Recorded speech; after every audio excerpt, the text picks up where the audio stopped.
अस्सलाम वालेकुम। आप देख रहे हैं नूर हिदायत, जहां हम दीन की बातें आसान और मुख्तसर अंदाज में बयान करेंगे। ये हदीस सहीह बुखारी से ली गई है। अल हारिथ बिन हिशम ने रसूल अल्लाह सल्लल्लाहु अलैहि वसल्लम से पूछा, या रसूल अल्लाह सल्लल्लाहु अलैहि वसल्लम, आप पर वाही किस तरह नजील होती है?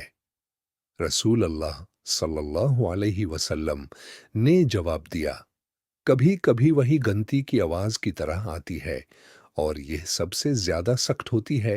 फिर जब यह हालत खत्म होती है तो मैं उस बात को समझ चुका होता हूँ जो मुझे बताई गई होती है। और कभी फरिश्ता इंसान की शक्ल में ना आता है और मुझसे बात करता है तो मैं उसकी हर बात को समझ लेता हूँ।